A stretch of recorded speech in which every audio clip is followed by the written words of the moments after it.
If the president was standing right here, or better still, you had him alone for 30 seconds in an elevator, just 30 seconds, what's the one thing you would want to tell him about the state of the steel industry in America today?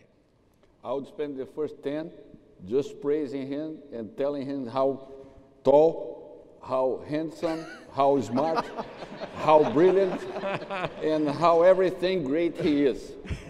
Then I would have his full attention for the next 20 seconds. Well, I think you nailed it there. And then in the next 20 seconds... So in the last 20 seconds, what would you say to him? I would tell him that he needs to pick better friends. President Xi is not our friend. President Xi is there to take care of China. And he, President Trump, and us here, we are here to take care of the United States of America. Gotcha. Good. Are you optimistic about where we are in the steel industry today? Any one of you? Very much so. The underlying reason for that is the steel industry will always support something that has been going on for a long, long time. The United States is a powerhouse in manufacturing, and we will continue to be a powerhouse in manufacturing. If your reason for not believing in the steel industry is because you believe that manufacturing is moving outside of the United States, you are wrong. And the steel industry has a place. The steel industry has a prominent place in a very vibrant economy that we have, and that's all based in manufacturing steel, as of today and for the foreseeable future. Right. I believe that we have been talking a lot about the 232, and the 232 is extremely important, but it's just one piece of the puzzle. Things are really shaping up the right way. The economy is doing well. Unemployment is low. Tax reform has been implemented. You can have all kinds of disagreements with the president and things that he does or does not do, but at the end of the day, as Americans, we need to recognize that we finally have a president that's really trying to push hard to make sure that things are put in the right spot, the right way. It's not a foregone conclusion that manufacturing needs to be done in China or in Thailand or in Malaysia. We can do here. We can enjoy the jobs that they are enjoying over there, and we're bringing these things back. Right. So all these things are a lot more important than the 232. The 232 is an important part of the thing, but not the only thing. What's been, gentlemen, the most immediate effect of the Section 232 announcement on your particular companies? Demand has always been here. And right now, with all the things that Mark just described, things are just showing a lot better. What was going on until not too long ago is that a good chunk of that demand that has always been here was being taken by imports. And the question that nobody asks is why we had so many tons of imported steel in this country. Well, that was my next question. I'm sorry. So you're jumping into it. Can I? Well, sure. Thank you. Why are we importing steel into the United States in the first place? Aren't U.S. companies capable of making the steel we need here in this country? You know. So go ahead. You want to answer that question? Yeah. I was already in the mood. So no, look.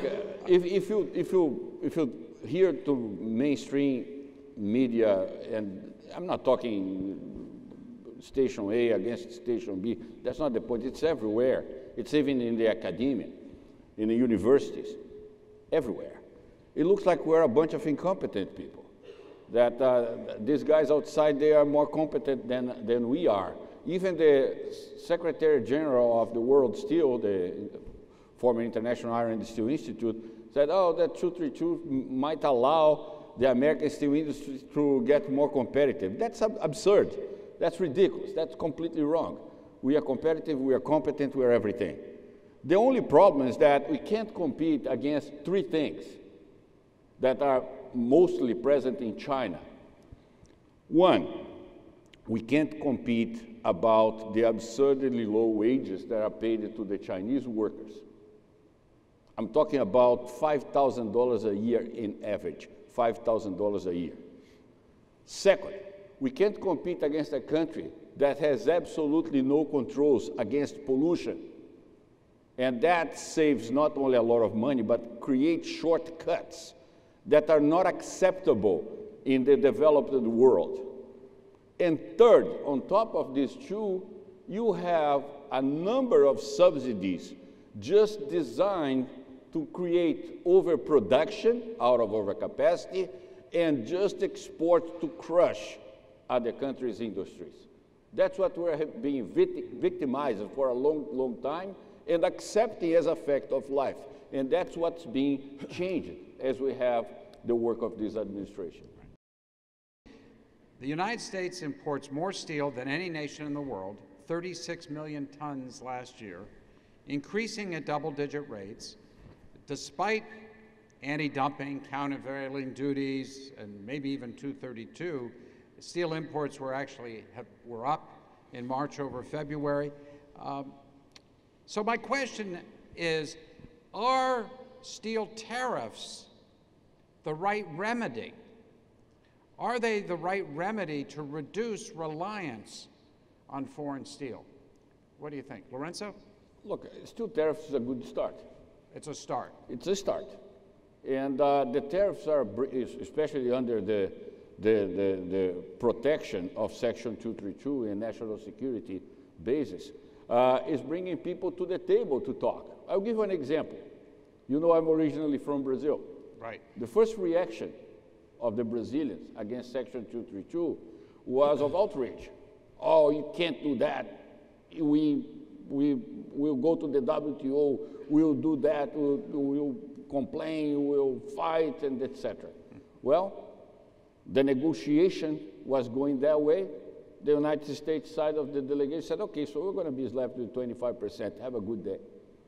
All of a sudden, quotas were a good thing, and reducing the tonnage that they were putting inside of the United States was acceptable, and the rhetoric was a lot lower, and the heat was a lot lower.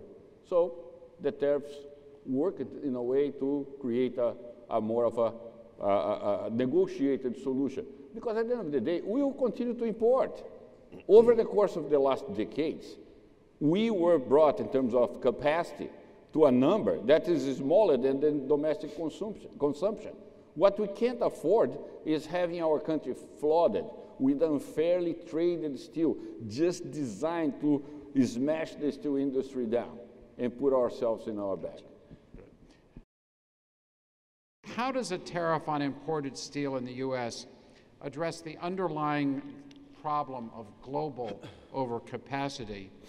And maybe in the process, if you could share your concerns about transshipments and this whole notion of China taking steel, going to another country and getting it into the U.S., bypassing our own rules and regs. Lourenco, did you want to comment? Yeah, look, the transshipment thing is a typical example and a typical indication of how this thing works in the real world. It's not a matter of competency. It's not a matter of competitiveness. It's just a matter of a few smart guys trying to go for the next buck at the expense of the United States. Vietnam, a country that I visited for the first time in the 80s, selling steel from Brazil, did not have the capacity to produce not even 10% of what they were selling recently here in the United States. It was all enabled by the Chinese. And by the way, talking about the enablers, we talk a lot about China. Let's talk a little bit about the enablers. The traders here inside the United States, disguising as American companies, importing steel, making that steel to cross the border, being the importer of records, taking all the quote-unquote risk of importing and bringing all this unfairness to the marketplace. They should be taken care of. I have been in constant conversations with the administration about enforcement, how we're going to enforce. We don't need to get all of them. We just need to get one or two, and then the other ones will get religion. That's a very important thing. Second thing about the neighbors, one that people miss, but miss big time. How much iron ore? Cleveland-Cliffs is an iron ore company. How much iron ore is being imported into the United States right now for steel production? Zero. Why is that? Because the iron ore that's produced in Australia doesn't fit here. It pollutes. The only country that can absorb the massive amount of low iron content sinter feed that Australia produces is China, because they have no controls over pollution. They're saying that they're going to do it, not doing yet. So we can't see Australian ore here, because there's a technological barrier, there's an environmental barrier.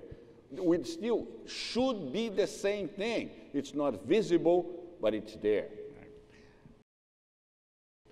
My last question on 232, are any of you gentlemen concerned that the administration may be creating too many exceptions to 232 with too many countries? Are you worried about this? Do you think that's a sign that the president may not be using this in the way he ought to be using it? Any concerns about that at all? Yeah, they will continue to ask for exceptions, and we need to hold the line. Yeah. That's the bottom line. We need to hold the line. Yeah, exactly, and negotiate smartly. I'll give you another example. South Korea was an exception. Right. And it's easy to understand why we are we entered and concluded negotiations with South Korea ahead of everyone for obvious reasons with North Korea and etc. But South Korea actually got an exception, but got a quote as well. So their tonnage will be limited. So that's part of the deal. They will ask, and we should study case by case, not allowing the thing to be weakened by exceptions, but it's a fact of life. They will try, they meaning everybody else, will try to get in, and we should be prepared to negotiate. So far, so good. Of course, it's a risk, but I don't think that risk will materialize into something big enough to derail what Mark and I have been saying here. That's the reason why things are good are not 232 related, or at least not 232 enacted. It's more about the underlying economy. It's more about a vibrant manufacturing economy that's coming back. Are we concerned, are any of you concerned about NAFTA negotiations? What's going to happen there with respect to steel?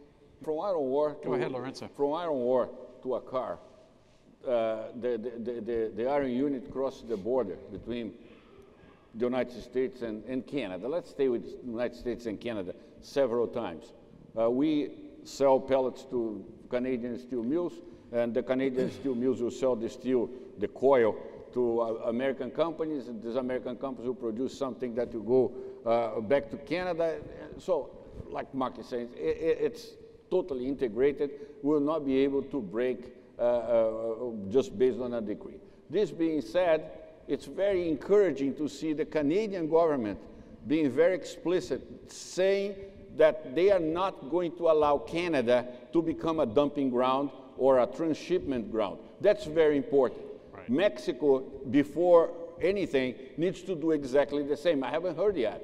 I haven't seen yet. So Mexico needs to position themselves the same way as the Canadians are positioning themselves. And then we can really talk about an integrated market that exists in real life, that you are going to make it work.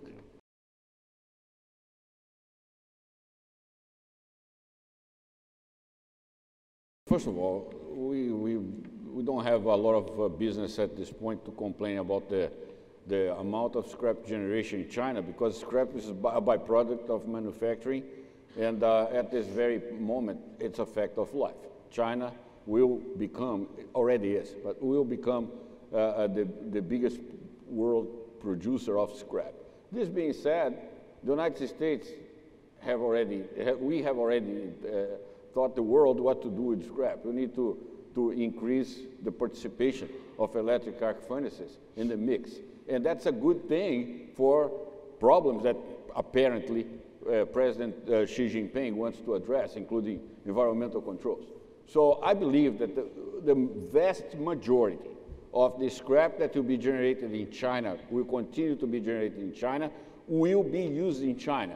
And we are going to see, in my opinion, an incredible growth of the participation of EAFs in China, not to the extent that we have here in the United States, but well above Europe, well above Japan, well above South Korea, well above all other developed markets.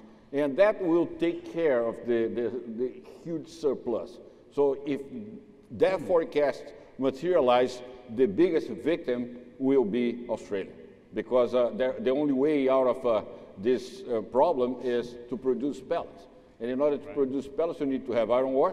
They do have iron ore. And you need to have water. They do not have water. So they will pay that bill for us, Australia.